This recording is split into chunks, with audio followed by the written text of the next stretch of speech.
Bonjour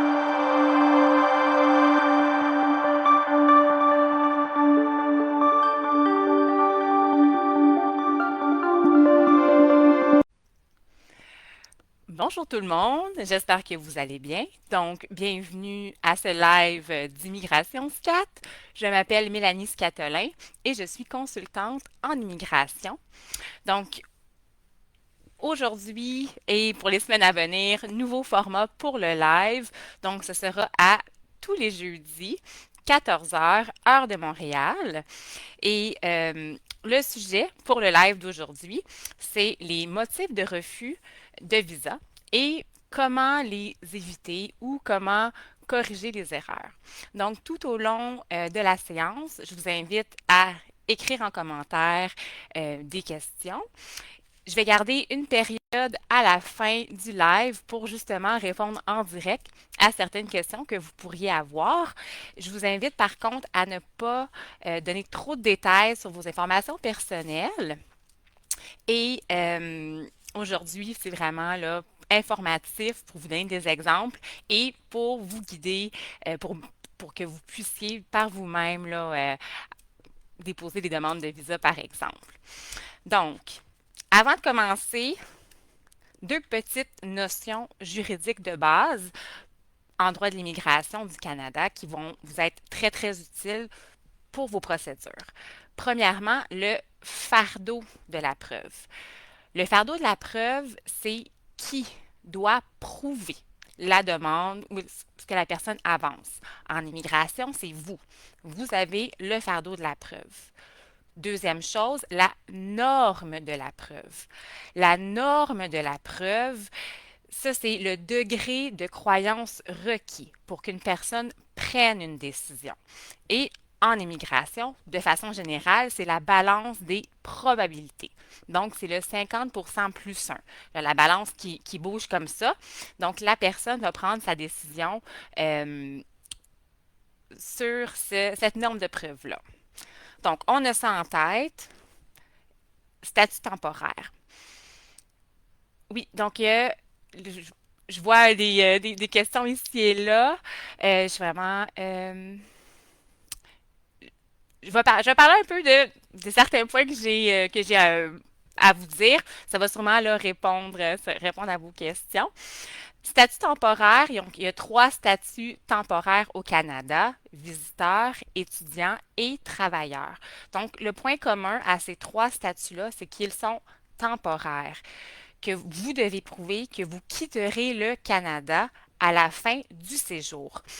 Vous pouvez avoir en tête de vouloir être résident permanent. Vous pouvez avoir la double intention, comme la loi le prévoit à l'article 22, mais en bout de ligne, pour les statuts temporaires, le nom dit, ils doivent être temporaires. Donc, avec ça en tête, les motifs de refus les plus fréquents, je vais en aborder trois. Le premier, le principal, donc la personne ne quittera pas le Canada à la fin du séjour. Plusieurs raisons sous-jacentes à ce gros motif-là, qui est comme une espèce de fourre-tout, en fait. Premier élément, je vais faire une petite référence là, au règlement. Donc, l'agent d'immigration va prendre sa décision basée sur le règlement.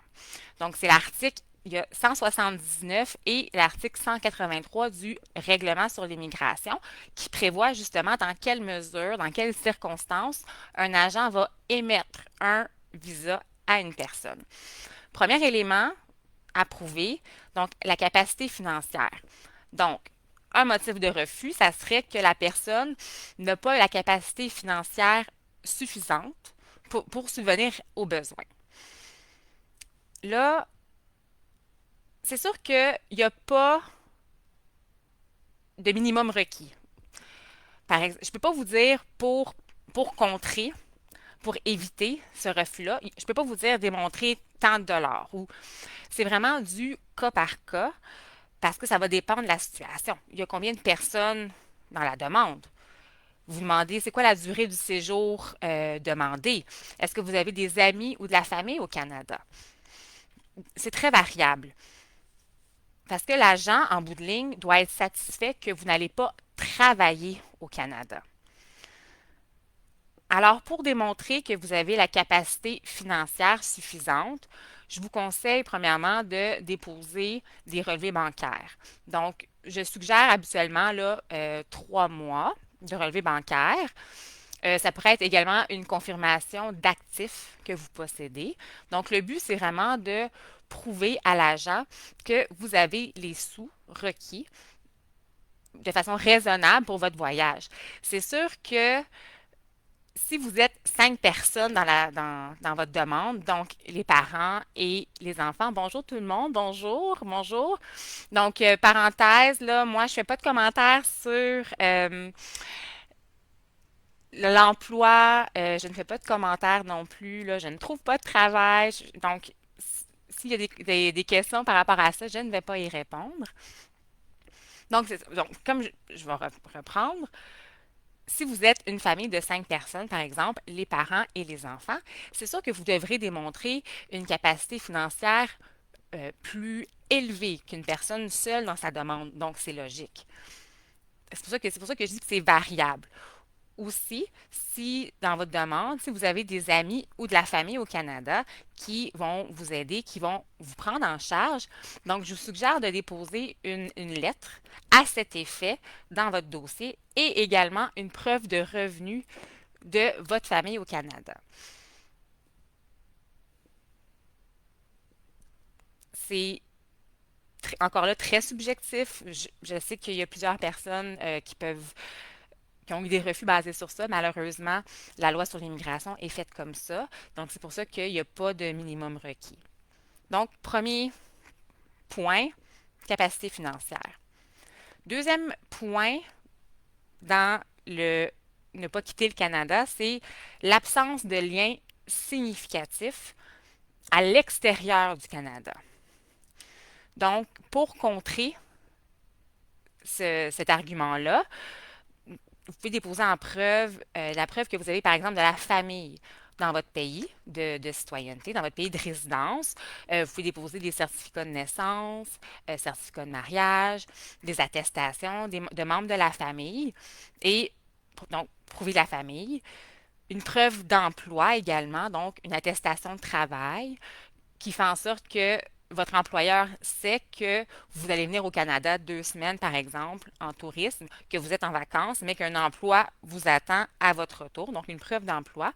Vous pouvez déposer également une preuve de possession dans votre pays. Donc, des preuves que vous avez des propriétés, que vous avez des biens dans votre pays. Le but, c'est de démontrer à l'agent que encore là, le but du séjour est temporaire et que vous avez des attaches, des liens dans votre pays de résidence. Je vous suggère également de faire une lettre de soumission pour faire le lien avec tout ça. Parce que là, si vous déposez une preuve d'emploi, des lettres, euh, c'est un peu vide de sens pour l'agent et c'est toujours bien de remettre en perspective dans une lettre de soumission que tel que déposé, j'occupe tel emploi, euh, je suis en vacances de telle date à telle date. Donc, c'est juste pour faire un lien avec la preuve déposée. Et aussi, une autre sous-raison, c'est que la raison de votre visite est incompatible avec un séjour temporaire euh, basé sur les informations de votre demande. Ça, c'est que comme argument, c'est que l'agent d'immigration prend sa décision basée sur l'ensemble de la preuve. Ce qui peut être une bonne idée, c'est des preuves de planification de votre voyage. Donc, par exemple, que vous avez fait des réservations d'hôtel, que vous avez un itinéraire, que vous avez des activités de prévues. C'est, je comprends qu'il y a des personnes qui ont déposé déjà ça, puis qu'il y a eu des refus. Malheureusement, il n'y a jamais de garantie en immigration, hein. En bout de ligne, là, c'est l'agent, c'est le décideur, c'est l'agent d'immigration. Donc, un autre point, c'est que si quelqu'un vous donne une garantie d'un document, c'est pas vrai. Croyez pas ça. En bout de ligne, il n'y a jamais de garantie en immigration. Malheureusement, c'est des choses qui arrivent. Euh, je ne vais pas me prononcer sur les délais non plus, parce que les délais du gouvernement, je peux donner des fois des estimations, mais il y a un lien sur le site Internet du gouvernement. Donc, vous pouvez aller voir là, pour avoir une évaluation des délais. Donc, ça va vous donner une indication à ce niveau-là. Donc, premier gros motif de refus, vous ne quitterez pas à la fin de la période de séjour autorisée. En ayant en tête justement que c'est vous qui devez démontrer, selon la balance des probabilités, que vous allez quitter le Canada. Donc là, je vous ai donné des exemples de preuves à déposer pour que la balance penche du côté que vous quitterez le Canada. Un deuxième motif de refus, c'est des refus propres aux demandes aux visas d'études et travailleurs. Premièrement, pour les études, quand vous appliquez, vous devez appliquer pour un établissement d'enseignement désigné. La liste des établissements d'enseignement désignés se trouve sur le site du gouvernement. Donc, si vous appliquez pour une école qui n'est pas une EED, votre visa va être refusé. Même chose, si l'agent pense que vous ne quitterez pas le Canada parce que, par exemple, vous n'avez pas la capacité financière requise, votre visa va être refusé. En ce qui a trait à la capacité financière suffisante, il y a un article spécifique pour les demandeurs de permis d'études. C'est l'article 220 du règlement de l'immigration qui prévoit que la personne qui demande un permis d'études doit prouver des ressources financières pour acquitter ses frais de scolarité, subvenir à ses besoins et acquitter les frais de transport. Donc, vous prouvez ça avec des relevés bancaires. Si une personne vous aide au Canada, même chose, une lettre comme de garant, et lui aussi doit prouver qu'il a les fonds requis. C'est sûr que c'est plusieurs milliers de dollars. Malheureusement, c'est fait comme ça. J'ai pas d'impact sur les décisions du gouvernement. C'est ce que vous devez prouver. En ce qui a trait au travail, donc refus d'un permis de travail, donc vous avez déposé une demande, par exemple, sans les documents prérequis. Donc, donc je lis un commentaire. Suite à un permis de travail refusé, est-ce qu'il est nécessaire de déposer un document financier? En fait, un autre point pour le refus d'un permis de travail, ça serait que la personne ne quittera pas le Canada. Il n'y a pas de vous n'avez pas à prouver une capacité financière pour demander un permis de travail, comme c'est requis pour le permis d'études. Ça peut être intéressant, par contre, ça peut être pertinent dans votre demande, mais ce n'est pas requis. Donc, si je reviens au refus de visa de travail, si vous faites votre demande sans les documents requis, ça va être refusé. Ça prend pour appliquer pour un permis de travail, ça prend premièrement une étude d'impact sur le marché du travail, une EIMT dans la plupart des cas. Sinon, vous pouvez être dispensé, mais ce sont des exceptions. Ça, c'est l'EIMT, c'est la partie de l'employeur. Donc, vous devez avoir ça pour appliquer pour un permis de travail. Si vous n'avez pas ça, si quelqu'un vous fait des promesses encore là, comme j'ai dit, il n'y a pas de garantie. Faites attention aux faux documents. Il y a beaucoup de fraude en immigration. Un autre motif pour lequel un permis de travail vous serait refusé, c'est que vous n'avez pas les compétences requises pour le poste. Vous devez démontrer que vous respectez les exigences demandées pour le travail. Par exemple, si c'est un travail de mécanicien et qu'il demande une certaine formation dans ce domaine-là, 2 années de travail, par exemple, et que vous, avec un contrat de travail plus ou moins frauduleux, malheureusement, vous ne respectez pas ces obligations-là, le permis de travail va être refusé. Donc, c'est à vous, comme je le disais, de prouver que vous avez les compétences et que vous respectez les exigences du poste.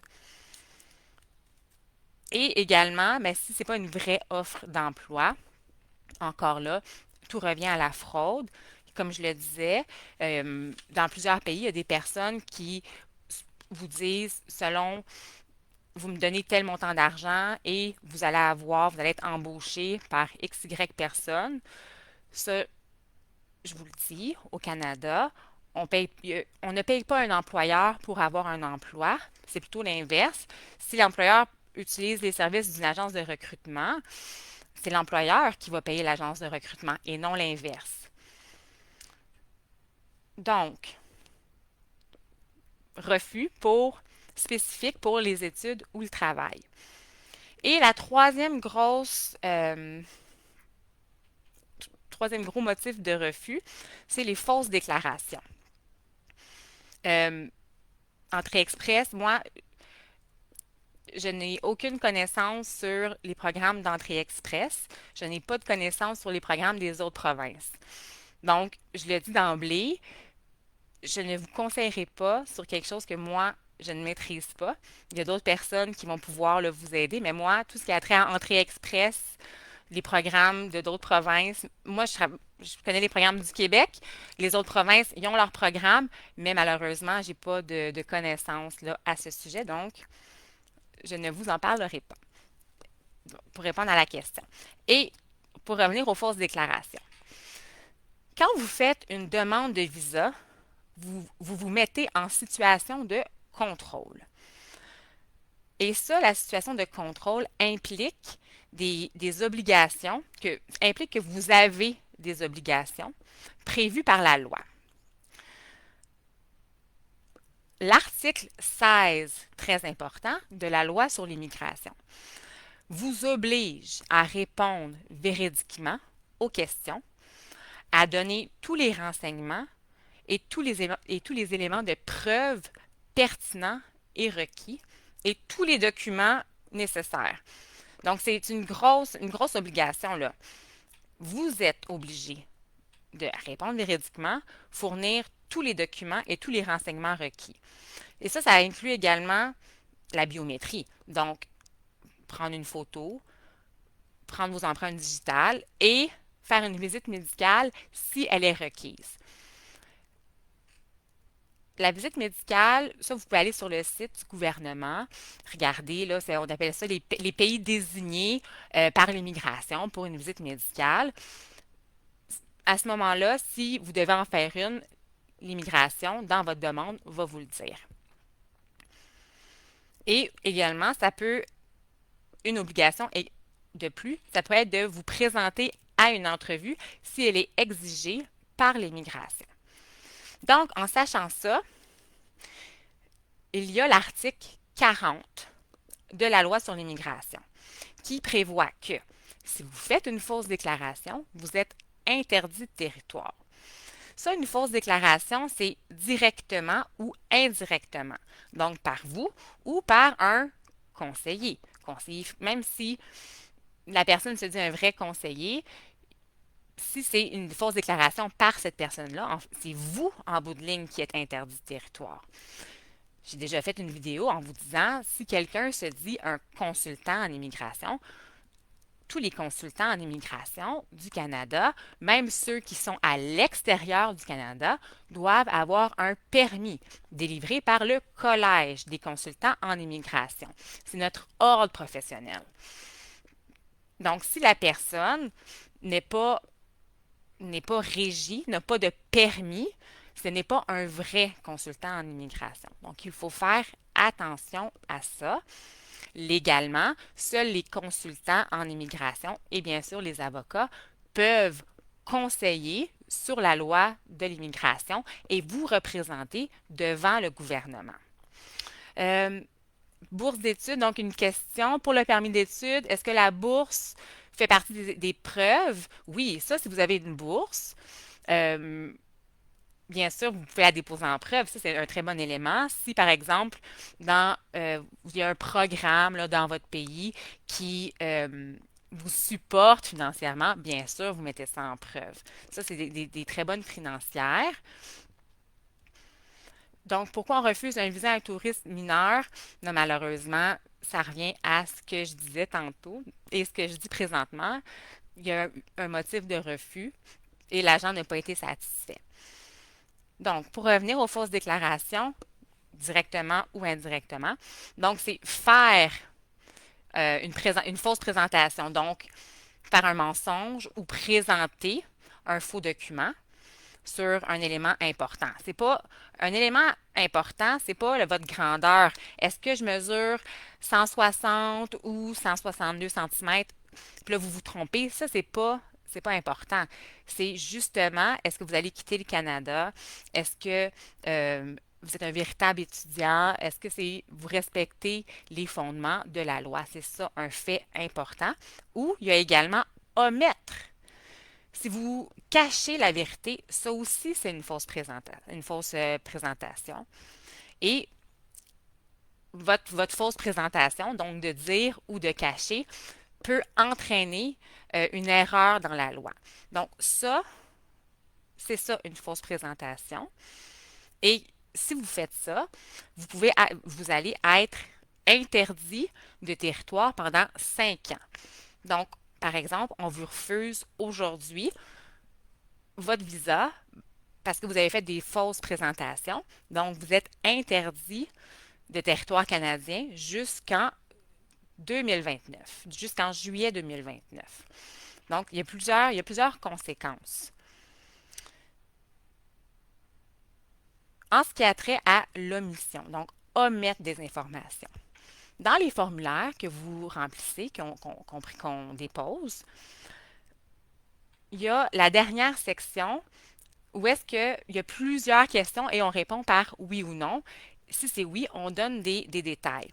Donc, par exemple, il y a quelques questions relatives à la santé. Est-ce que vous ou un membre de votre famille, est-ce que vous avez été en contact près, pardon, avec quelqu'un qui a eu la tuberculose ces 2 dernières années? Est-ce que vous avez des problèmes de santé qui nécessiteraient des soins? Il y a des sections, justement, une question vraiment importante. Est-ce que vous avez déjà été arrêté ou accusé ou reconnu coupable d'un crime? Si vous avez déjà été arrêté pour une infraction criminelle, là, pas parce que vous n'avez pas fait un arrêt obligatoire, si vous avez été arrêté mais reconnu non coupable, vous devez le déclarer. Si vous avez déjà appliqué, il y a une autre question qui demande est-ce que vous avez déjà reçu un refus euh, d'un document d'immigration, d'une demande pour le Canada ou tout autre pays? Ça aussi, il faut le déclarer. Il faut toujours déclarer et dire la vérité dans les questions. Parce que si vous le cachez, puis là, l'agent découvre, comme je disais, il découvre la vérité, mais là, c'est une fausse présentation et vous allez être interdit de territoire et il va avoir il peut avoir des impacts. Je vais y revenir après. Moi, je conseille jamais de mentir. Je ne conseille jamais des fausses déclarations parce que ça vous suit tout le long. Ça peut vous suivre tout le long de votre processus. Donc, en ce qui a trait, donc les retraités qui veulent visiter le Canada, donc si par exemple, vous êtes retraité, puis vous recevez une pension de vieillesse. Ça, c'est une preuve de revenu, donc c'est à déposer. Si vous recevez une indemnisation quelconque, ça aussi, c'est une preuve de revenu, c'est à déposer. En ce qui a trait à la retraite, c'est la même chose. Il faut démontrer que vous avez des liens, des attaches dans votre pays de résidence. Donc, les petits-enfants ou vous avez des activités ou peu importe, il faut démontrer que vous avez des attaches dans votre lieu de résidence.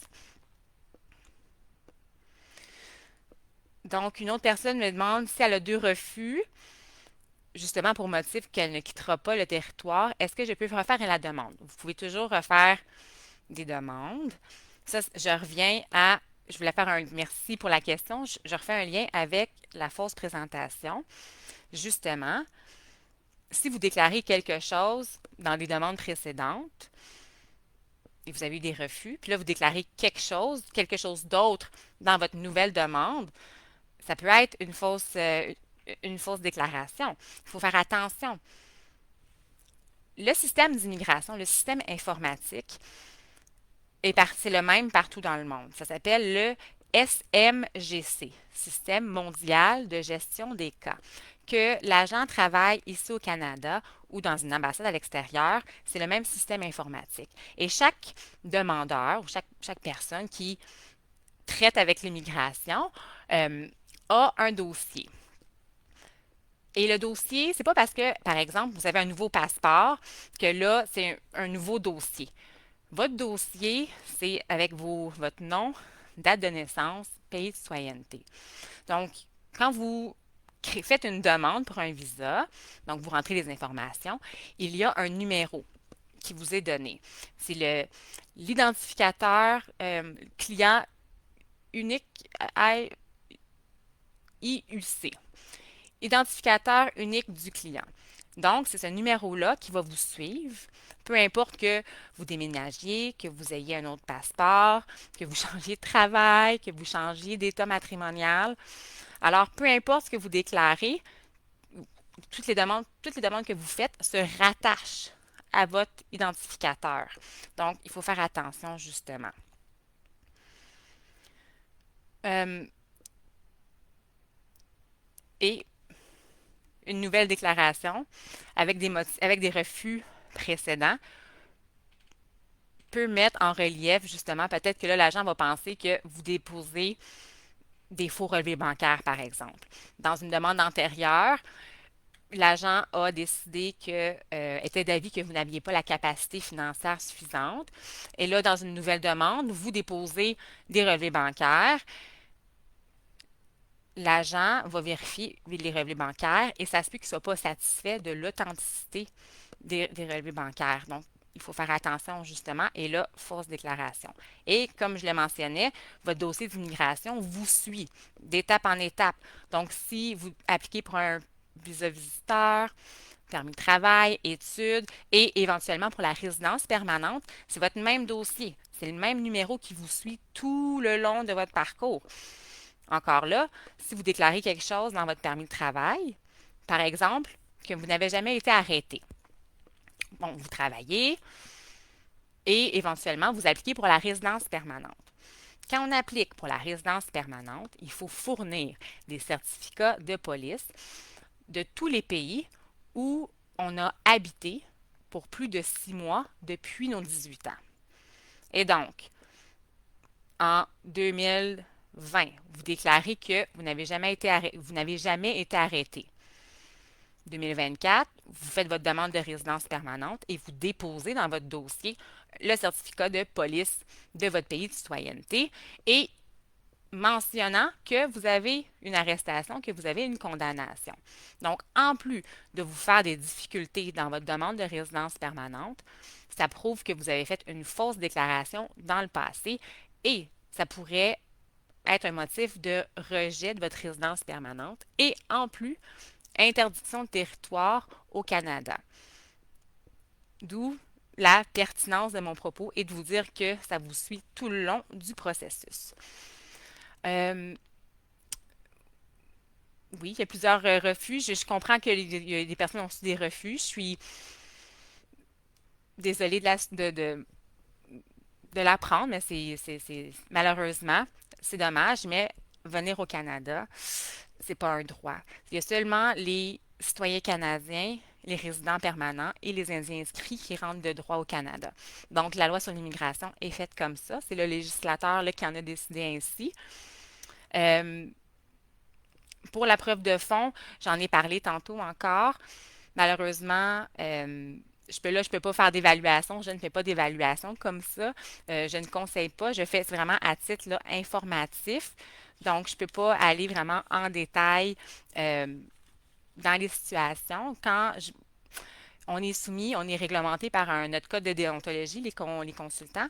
Et quand on conseille, on donne des conseils précis, on doit faire un contrat avec la personne. Donc, encore là, un autre élément les vrais consultants, nous devons faire plusieurs contrats. Et donc, pour revenir sur ce que j'ai dit, en sachant, hein, en gardant en tête que c'est vous qui avez le fardeau de preuve et que vous devez prouver à l'agent que, premièrement, c'est plus probable qu'improbable que vous quitterez le Canada à la fin de la période de séjour.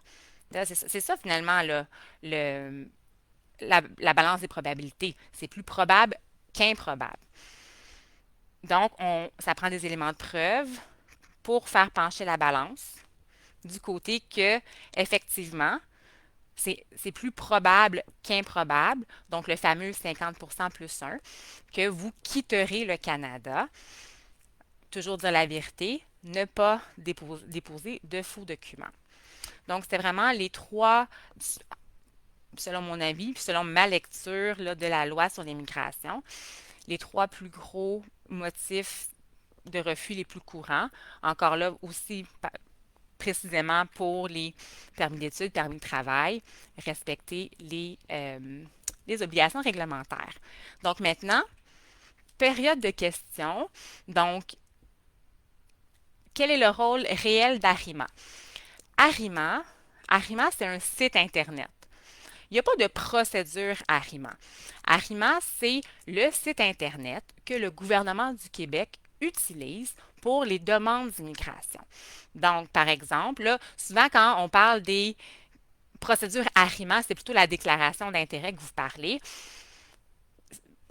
Je ferai un autre live sur la résidence permanente. On avait déjà fait un dans le passé. Je peux en faire un autre. Ça, c'est dans le but d'avoir un CSQ, donc le document du Québec pour appliquer pour la résidence permanente. Et dans ARIMA, on applique pour les certificats d'acceptation du Québec pour permis d'études, permis de travail, les démarches de l'employeur, donc tout ça. Là. Parce que au, au Québec, si vous voulez un permis de travail ou un permis d'études, ça vous prend en premier l'autorisation du Québec. Ensuite, vous appliquez au fédéral pour le permis. Mais il y a une étape supplémentaire pour le Québec et on fait ça dans ARIMA. Donc, c'est à ça que ça sert ARIMA.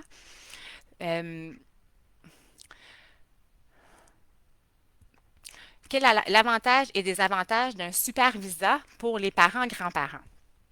L'avantage d'avoir un super visa, c'est que lorsque vous entrez au Canada comme visiteur, ce n'est pas un statut de 6 mois que vous pouvez obtenir, mais c'est de 2 ans. Donc ça, c'est l'avantage des visas, des super visas en fait. Euh, Surtout que présentement, le parrainage de parents, donc maintenant c'est une espèce de loterie hein, par le gouvernement du Canada. Puis là, il y a en date d'aujourd'hui, il y a des personnes qui ont appliqué en 2020 qui ont été tirées. Donc, ça peut être un avantage euh, en attendant de pouvoir là, parrainer vos parents. S'ils obtiennent un super visa, ils vont pouvoir venir. Ça prend bien sûr là, l'assurance santé. Donc, il faut qu'il soit couvert, assurance maladie. Donc, il faut toujours le démontrer ça encore en preuve. Donc, une autre question. 2 refus pour permis d'études. Est-ce que je peux refaire une demande?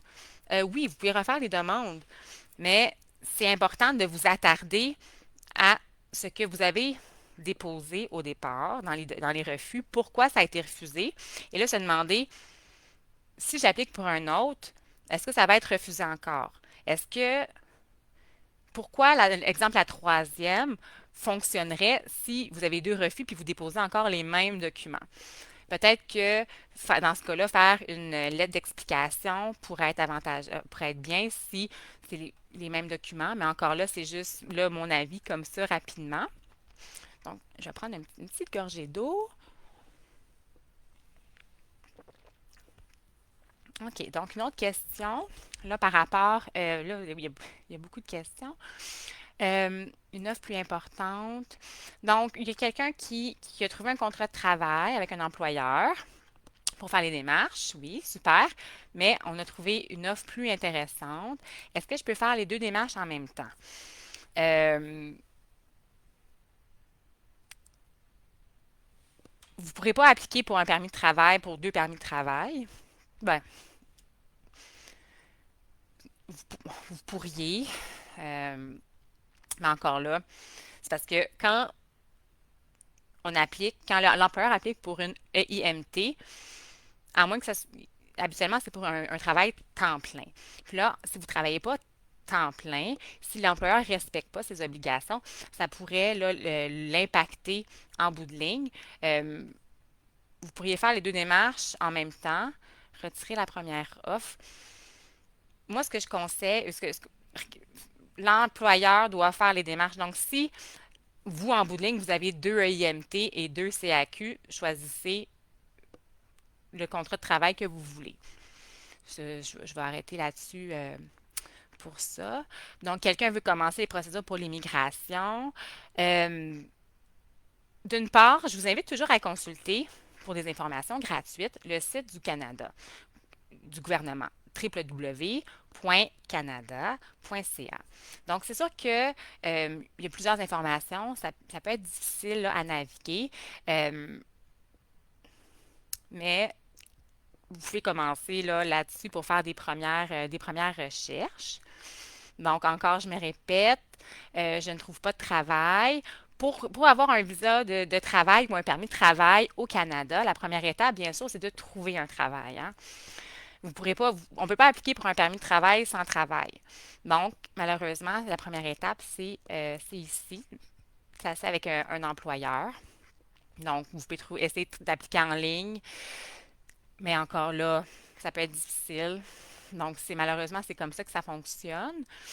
Euh, Donc, quelqu'un qui dit que le ministre de l'Immigration voulait réduire de moitié les travailleurs temporaires. Ça, comment ça fonctionne? C'est que souvent, c'est le gouvernement du Québec qui peut émettre des commentaires. Comment ça fonctionne au Canada? C'est que selon la Constitution canadienne, les provinces et le Canada, le fédéral, ont des pouvoirs. OK? Donc, la Constitution partage certains pouvoirs. L'immigration, c'est une compétence partagée entre les provinces et le fédéral. Le Québec a passé un accord avec le Canada il y a plusieurs années pour choisir en premier lieu ses immigrants, si on veut. Donc, comme je le mentionnais, il y a des étapes supplémentaires pour venir travailler ou résider de façon permanente au Québec. Mais en bout de ligne, c'est le gouvernement fédéral qui prend les décisions finales.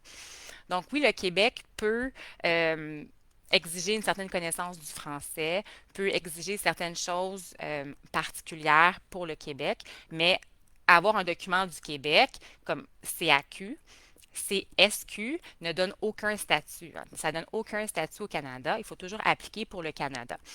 Donc, en sachant ça en tête, et le gouvernement du Québec ne peut pas prendre des décisions, faire des programmes, prendre des mesures qui vont à l'encontre des lois fédérales ou des programmes déjà en place par le gouvernement du Canada. Donc, peu importe que c'est très politique. Donc, il faut regarder qu'est-ce qui va se passer en bout de ligne. Euh, mais je ne peux pas m'avancer plus là-dessus parce que c'est extrêmement politique. Et donc, le gouvernement, le parti en place peut dire des choses pour attirer des électeurs pour les prochaines élections. Encore là, c'est malheureux, mais c'est comme ça. OK. Euh, donc, une question pour la clé GC. Oui, vous avez une même clé GC pour, euh, pour les sites Internet. Donc, où est-ce que vous déposez votre visa visiteur? Vous avez une clé GC et vous réutilisez la même clé pour les autres demandes, pour les demandes en ligne. Ça, c'est les demandes en ligne sur le site Internet. Euh, donc, la nouvelle réforme, en date d'aujourd'hui, je ne suis pas au courant. C'est pas. Il y a une nouvelle réforme au niveau du programme pour obtenir un CSQ. Donc, il va y avoir une réforme cet automne, novembre 2024, peut-être un peu avant, peut-être un peu après. Malheureusement, j'ai pas les connaissances en date d'aujourd'hui pour répondre à ces questions-là. Je me concentre présentement sur ce que je fais, sur mes dossiers en cours. Puis, avec le nouveau système de points, il n'y aura pas une grande différence. Tu sais, le Québec a le droit d'accorder plus de points à un élément ici et là, mais là, je suis pas une spécialiste sur les points précis. Donc, je ne peux pas répondre à ça. Je suis vraiment désolée. Euh, Contrat de travail, avec un contrat de travail, mais l'employeur n'a pas fait le IMT, ça vaut rien. Non, ça vaut absolument rien. Juste avoir un contrat de travail ne donne pas de statut. Juste avoir un contrat de travail euh, ne vous donne pas de permis de travail. Donc, l'employeur a des démarches à faire avant, comme je le disais, EIMT et ensuite CAQ. Et vous aussi, vous devez faire un CAQ si vous travaillez au Québec. Donc, encore là, ça revient à dire que si quelqu'un vous vend, vous dit paye-moi et tu vas avoir un contrat de travail, faites pas ça. C'est-à-dire, en bout de ligne, ça sert à rien. Puis, comme je le mentionnais, les employeurs au Canada, ici, on ne les paye pas pour avoir un contrat de travail. C'est pas comme ça que ça fonctionne. Euh, OK, je regarde les autres questions. Euh,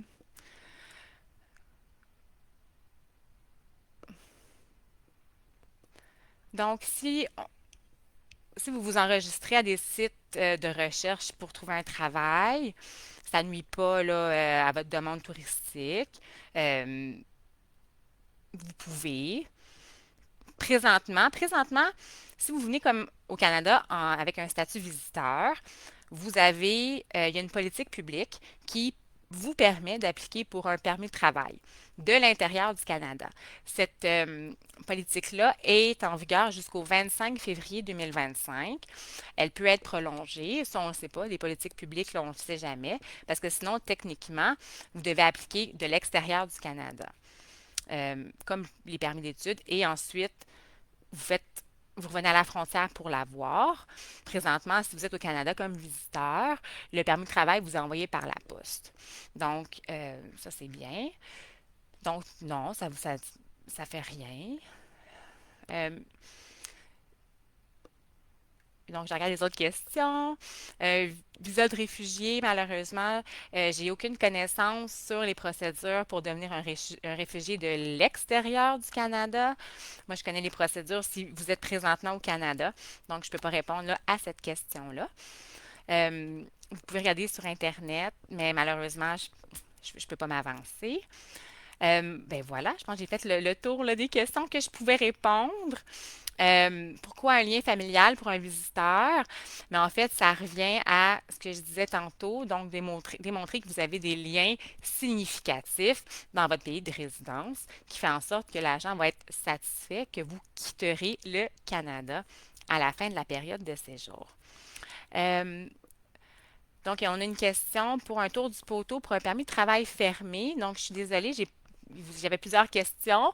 Euh, j'ai manqué la question. Donc, j'ai fait une petite vidéo. Présent maintenant, si vous faites un tour du poteau, vous devez prendre rendez-vous. Donc, vous ne présentez-vous pas à la frontière comme ça. Vous prenez rendez-vous là, en ligne euh, sur le site là, du gouvernement.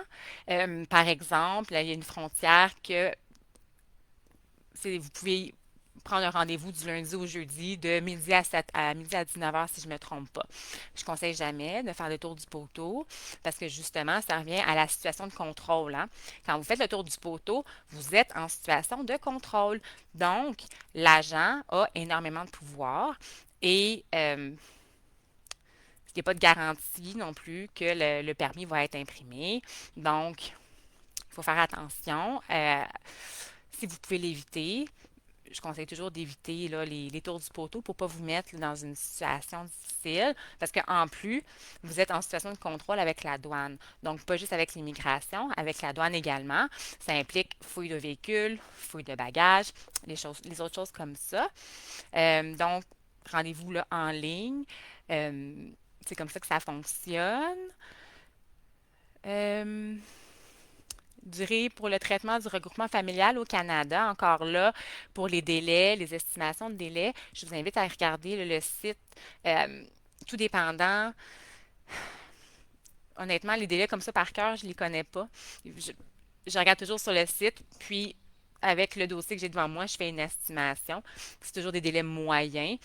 Ça peut varier, justement, s'il y a plusieurs employés qui sont en vacances, si votre dossier est plus compliqué. Donc, il y a plein là, d'éléments comme ça qui font en sorte qu'un délai varie. Euh, et un lien familial au Québec avec une demande de visa visiteur, ça donne quoi? Donc, si vous avez, ça revient à, par exemple, la capacité financière. Si vous avez de la famille ou des amis ici, là, au Québec, et qui peuvent aller vous chercher à l'aéroport, vous prendre en charge, donc vous allez dormir chez eux. Euh, Ils vont vous aider avec vos besoins. C'est sûr que ça fait en sorte que vous avez besoin de démontrer moins d'argent dans votre compte en banque que si vous deviez aller à l'hôtel, puis là, prendre que vous étiez donc, sans famille ou sans soutien comme ça. Donc, c'est un élément comme ça qui vient démontrer que vous êtes en mesure de rester au Canada, au Québec et de ne pas travailler. Hein. Ça prouve ça, en fait. Puis ça prouve que aussi, vous allez repartir euh, du Canada si vous avez des liens significatifs aussi à l'extérieur. Avoir de la famille ici au Canada, ça peut être un couteau à double tranchant par contre. Si vous avez trop de liens au Canada, qu'est-ce qui prouve à l'agent que vous allez repartir? Donc ça aussi, c'est à prendre en considération. Donc, je vous remercie. Les délais de traitement encore. Présentement, ça, je peux répondre à cette question-là parce que je le sais. Donc, si on applique, vous êtes au Canada et vous appliquez pour un permis de travail du Canada, les délais de traitement moyens sont de 3 mois. Encore là, c'est toujours une moyenne. Ça peut prendre un peu moins de temps, ça peut prendre un peu plus de temps. Donc, c'est toujours une moyenne. Mais en moyenne, 3 mois de l'intérieur du Canada. Si vous pouvez vous le permettre, c'est sûr que je conseille de rester au Canada. Sinon, prenez rendez-vous pour faire un tour du poteau, pour aller à la frontière si vous êtes éligible, bien sûr, à le faire et si vous avez tous les documents requis pour déposer à la frontière. Bon, d'autres questions, je vais continuer. Bonjour. Euh, donc, après un permis de travail post-diplôme, si la conjointe obtient également un permis de travail, est-ce qu'il est possible de basculer si vous... OK. Donc, monsieur a un permis de travail post-diplôme d'1 an.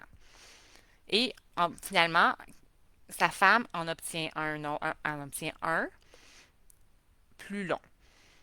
Oui, tu peux avoir un permis de travail ouvert rattaché à son permis de travail post-diplôme si elle a une offre d'emploi d'au moins 6 mois dans une différentes catégories d'emploi, mais oui, c'est possible. Si toi, tu as un permis de travail d'1 an, puis elle l'a pour 3 ans, après ton année, tu peux faire une demande pour avoir un permis de travail de 2 ans pour le restant du permis de travail post-diplôme de ton épouse. Oui, c'est possible. Euh, Encore là, un petit rappel, permis de travail post-diplôme ne se font plus du tout à la frontière. Maintenant, c'est exclusivement en ligne. Donc, ben, merci pour vos bons commentaires. Ça me fait plaisir. Il y a plusieurs questions que je ne réponds pas, soit que, comme je l'ai mentionné, je ne trouve pas de travail, je ne fais pas de conseils spécifiques sur un dossier très, très précis. C'est toujours là, tout ce que je vous dis est accessible en ligne. Je vulgarise en fait là, la loi sur l'immigration. Euh, et je ne fais pas non plus là, de conseils précis sur vos, euh, votre situation personnelle ici. Donc, je vous remercie beaucoup de vous être joint à moi pour ce live. Donc, si vous avez des idées, des suggestions, des commentaires pour des sujets de d'autres lives, d'autres choses que vous aimeriez là, que j'aborde, ne vous gênez pas pour les écrire en commentaire. Donc, je veux remercier également, je prends le temps de remercier mon agent, Sid, mon agent officiel qui est en Algérie. C'est lui vraiment maintenant qui prend en charge la gestion de la page Facebook d'Immigration SCAT. Malheureusement, on a juste 24 heures dans une journée. Donc, c'était quelque chose qui m'était plus difficile à faire. C'est pour ça que j'étais moins active avec mes publications. Je vais essayer d'en faire un peu plus. Donc, merci. Si vous voulez, bien sûr, nous contacter, les coordonnées sont sur la page Facebook d'Immigration SCAT. Donc, info@immigrationscat.com. J'ai également là, WhatsApp. Donc, je vous invite, s'il y a quelque chose, à nous écrire, prendre une consultation. Et sur ce, je vous souhaite une excellente journée. Merci de votre participation et je vous dis à très bientôt.